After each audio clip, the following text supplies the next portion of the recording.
भगवान भोलेनाथ और माता पार्वती अपने भक्तों का कल्याण करें।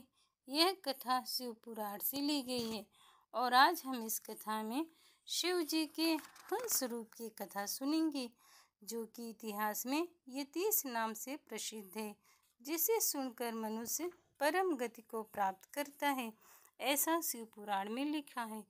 तो आइए भक्तों, हम लोग यतिनाथ हंस रूप शिव जी के अवतार का कथा सुनते हैं। नंदीश्वर बोले, हे बुद्धिमान मुनीश्वर, अब परमात्मा शिव जी का यतिनाथ नामक अवतार मैं जो तुमसे कहता हूँ सुनो। हे मुनीश्वर, अबुर्दाचल पर्वत के समीप भील वंशोत्पन्न आहूक नाम का एक भील था, जिसकी स्त्री का नाम आहूका था, जो बड़ी ही पतिव्रता थी तथा दोनों ही शिव जी के परम भक्त थे। एक समय यति के रूप में भगवान शिव जी सायंकाल उनके घर पे पधारे। यतिनाथ ने कहा, आज की रात्रि भर मुझे यहाँ ठहरने दो, प्रातः होते ही मैं यहाँ से चला जाऊंगा और तुम लोग का कल्याण होगा। भील ने कहा, मेरे पास बहुत थोड़ा सा स्थान है, इसमें आप कैसे रहेंगे? इस पर वह सन्यासी जाने लगा। तब भीलनी के मन में विचार कर अपने स्वामी से कहा, ये अतिथि हैं, इन्हें विमुख न करो। आप सन्यासी सहित घर में रहिए और मैं वाणों सहित घर के बाहर रह जाऊंगी।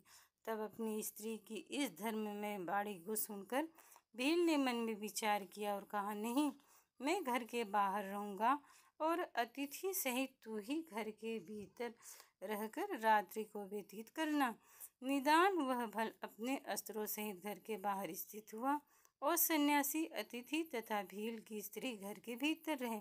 इधर रात्रि में घर के बाहर स्थित भील को सिंह तथा क्रूर पशुओं ने भक्षण कर लिया। प्रातःकाल सन्यासी ने घर के बाहर आकर देखा तो वनचारी भील को सिंहादि भक्षण कर रहे थे। इससे उसे बहुत दुख हुआ। भील ने स्वयं दुख से कतार करते हुए सन्यासी को समझाया कि आप किंचित दुख न करें, अतिथि सेवा में प्राण भी विसर्जन करना धर्म है। मेरा क्या है, मैं तो अग्नि में प्रवेश कर उनके साथ सती हो जाऊंगी। निदान चिता चुनकर उसमें जा बैठी। उसी समय शिव जी प्रकट होकर उसे धन्य धन्य कहा और वर देकर दूसरे जन्म में अपने ही रूप वाला सन्यासी बना दिया। वह भील निषेध देश में राजा वीरसेन के यहाँ नल नाम से पैदा हुआ और उसकी स्त्री विदर्भ नगर में राजा भीम की पुत्री दमयंती हुई तथा मुक्ति को प्राप्त हुई। नंदीश्वर बोले, ऐसा कहकर शिवलिंग वहाँ से अचलेश्वर नाम से प्रसिद्ध हुआ। शिव जी ने वहाँ हंस का रूप धारण कर नल दमयंती का विवाह करवाया। हंस रूप शिव जी का परम पवित्र इतिहास यतीश के नाम से प्रसिद्ध है। शिव पुराण में लिखा है, जो मनुष्य इस कथा को पढ़ता और सुनता है उसे परम गति प्राप्त होती है। जय भोलेनाथ, जय माता पार्वती।